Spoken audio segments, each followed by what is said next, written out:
Dans ma vidéo précédente, j'ai affirmé que les woke existent et qu'ils sont à distinguer des progressistes et qu'une partie de ceux qui les dénoncent sont eux-mêmes des progressistes.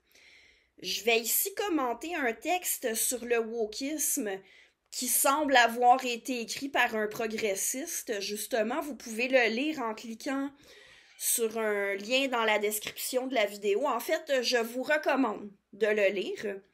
L'auteur, Jérôme Lucier, distingue précisément les woke des progressistes. Et je le cite ici, ouvrez les guillemets, la comparaison de la mouvance woke moderne avec des luttes progressistes passées permet toutefois de cerner certaines particularités, certains diraient des problèmes, du wokisme. J'en relève 4 en particulier. Alors, fin de la citation, et je vous résume le contenu de l'article, c'est-à-dire les 4 différences que M. Lucier conçoit entre les woke et les progressistes. Alors, première différence, les progressistes ont des revendications qui ont une assise dans la réalité. Ils se soucient de la vérité objective. Alors que les woke défendent des idées farfelues. Bon, le terme farfelu, il se retrouve dans le texte. Je l'ai déjà utilisé moi-même pour qualifier les idées des woke. Le terme me semble très bien choisi. Deuxième différence, les progressistes cherchent à éliminer des inégalités concrètes en donnant à des groupes d'humains des droits dont ils ont bel et bien été privés, en améliorant les conditions de vie, en améliorant les revenus, etc. Alors que les woke, ici je cite à nouveau M. Lucier, plusieurs luttes woke contemporaines semblent toutefois se jouer sur le terrain des symboles. On milite pour des pronoms et des nouvelles formes d'écriture. On dénonce des monuments et des pièces de théâtre. On revendique des identités et on professe ses valeurs. On combat les micro-agressions et on bannit des mots. On déconstruit les notions de sexe et de genre, parfois à l'encontre du sens commun et de la science. On redéfinit les notions de violence et d'insécurité pour les appliquer à des discours ou des situations banales. Fermez les guillemets. Troisième différence, les progressistes défendent des valeurs universalistes et veulent donner des droits et une dignité égale à tous. Ils insistent sur notre humanité commune. Alors que les woke, attendez, je cite à nouveau M. Lucier, or le mouvement woke renverse régulièrement cette proposition. Loin de s'intéresser à notre humanité partagée au-delà des cultures, des genres, des couleurs et des orientations sexuelles, le wokisme accorde une place centrale à ces caractéristiques qui l'érigent en identités distinctes, inaccessibles les unes aux autres et qui devraient déterminer le traitement réservé aux individus.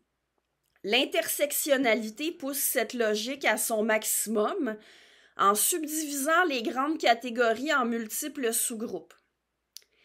Et pour finir, la quatrième différence relevée par M. Lucier, c'est justement le problème d'attitude que j'ai mentionné dans la vidéo précédente. Je le cite, « Le dernier travers du wokisme est moins une question de substance qu'une question de processus. Le refus du dialogue et de la persuasion, auquel on substitue la censure et l'excommunication. À tort ou à raison, c'est la critique la plus répandue du mouvement woke. La tendance à étiqueter quiconque questionne ces dogmes de raciste, de sexiste ou autre, suivi de dénonciations et d'appels à exclure ces personnes de l'espace public. Ces façons de faire sont régulièrement rassemblées et attaquées sous le vocable de cancel culture. Les incidents sont nombreux ici et ailleurs. Fin de la citation. Alors, à nouveau, je vous invite à lire l'ensemble du texte. En toute franchise, j'estime que c'est un bon texte. Cependant, j'ai des petites critiques à faire. Premièrement, je veux commenter la deuxième différence que M. Lucier identifie entre les woke et les progressistes. Alors, je lis à nouveau un extrait de la partie du texte qui en parle. Les actions militantes visaient à éliminer des injustices concrètes consacrées par les règles du système. Plusieurs luttes woke contemporaines semblent toutefois se jouer sur le terrain des symboles. On milite pour des pronoms et des nouvelles formes d'écriture. Bon, fin de la citation. Alors, ce que j'ai à dire à ce sujet-là, c'est que les revendications autour des pronoms et d'autres éléments du langage ne sont pas strictement symboliques, pour la bonne raison que le langage n'est pas que symbolique. Il a des implications concrètes, parce que ce qu'on dit et ce qu'on écrit n'est pas sans lien avec la façon dont on agit. Si on reste au sujet des pronoms mentionnés dans l'extrait que je viens de citer, un sujet lié aux questions autour des notions de sexe et d'identité de genre, on peut déjà faire remarquer que les règles langagières que les woke veulent imposer en ce qui concerne les pronoms ne sont pas strictement symboliques. Elles ont des implications concrètes. Remarquez que elles ne viennent pas effacer des inégalités concrètes, elles viennent créer des problèmes concrets, ce qui est le contraire du progrès. Mais bon, pour poursuivre mon idée, ceux qui exigent qu'on nomme les personnes transidentifiées et identifiées comme non-binaires avec des pronoms et d'autres mots choisis en fonction de leur identité de genre, des mots servant soi-disant à valider leur identité, et qui exigent qu'on s'abstienne complètement de mentionner le sexe de ces personnes sous prétexte que ça invaliderait leur identité, eh bien, ils ont d'autres exigences pour accompagner celles-là. Ils veulent aussi qu'on agisse concrètement avec ces personnes-là, en faisant comme si elles n'appartenaient pas au sexe auquel elles appartiennent effectivement, avec les impacts concrets que ça peut avoir sur les autres ou carrément sur les personnes transidentifiées elles-mêmes, dans des contextes où le sexe prend de l'importance dans les interactions, ça a vraiment des impacts concrets d'éliminer la référence au sexe. Ici, on pense notamment au sport, un contexte dans lequel les différences entre les sexes prennent beaucoup d'importance relativement à l'équité et à la sécurité. On peut penser au milieu hospitalier. Le sexe d'un patient, c'est une information importante pour le personnel soignant. On peut penser aux toilettes et vestiaires publics à air ouverte ainsi qu'aux prisons. Des contextes où on a pris l'habitude de séparer, non pas par identité de genre, mais par sexe, et pour des bonnes raisons. On peut penser aux relations romantiques et sexuelles. La majorité des gens accordent de l'importance au sexe de leur partenaire. Et il y a possiblement d'autres contextes auxquels je ne pense pas maintenant, dans lesquels le sexe des gens prend de l'importance. Les woke ont beau marteler que le sexe n'a aucune importance dans les interactions sociales, parce que ce qu'on a entre les gens ne change rien et n'est même pas visible la plupart du temps. Le fait est que les différences entre les sexes ne se limitent pas aux parties génitales et qu'elles font une différence pour un bon nombre d'interactions.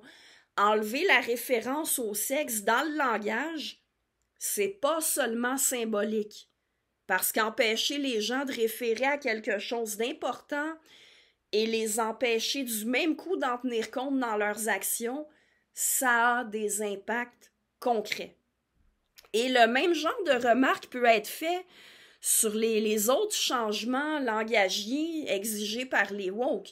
Je ne suis quand même pas la première à faire remarquer que le langage structure la pensée et fait une différence sur la façon dont on agit. Du coup, des changements dans le langage ne sont pas seulement symboliques. Ce sont en bout de ligne des changements concrets. J'ai une deuxième critique à faire et c'est la suivante. L'auteur présente d'emblée les opposants au wokisme comme se divisant en deux groupes, les conservateurs et les progressistes. Et il ajoute que les conservateurs, ouvrez les guillemets, se servent du wokisme comme épouvantail pour diaboliser tous les progressistes. La réalité n'est probablement pas aussi simple quant aux orientations idéologiques de ceux qui critiquent le wokisme. Ils ne sont pas soit des conservateurs, soit des progressistes. Comme je le dis parfois, le sexe est binaire, mais les idées politiques ne le sont pas. Et par ailleurs, des conservateurs ou des gens de droite qui amènent des points valides dans les discussions sur des sujets sociaux ou politiques, ça se peut. Il faut pas tenir pour acquis que tout ce qui vient d'un conservateur cache forcément des intentions peu louables ou de la malhonnêteté. Il peut très bien y avoir des conservateurs qui critiquent les woke pour des bonnes raisons et qui formulent des critiques bien fondées.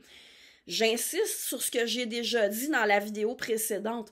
Progressistes et conservateurs ne sont pas des antonymes à proprement parler parce qu'être conservateur, ce n'est pas être contre le progrès, c'est être prudent face au changement. Il faut faire attention avec les divisions aussi, je ne dis pas qu'il faut arrêter d'en faire. C'est utile de faire des distinctions conceptuelles entre les différents camps politiques, mais il ne faut pas ériger ces distinctions-là en clivage insurmontable. Quelles que soient les allégeances générales de quelqu'un ou les désaccords qu'on peut avoir avec lui sur certaines questions, c'est bien possible qu'on lui donne raison sur d'autres points.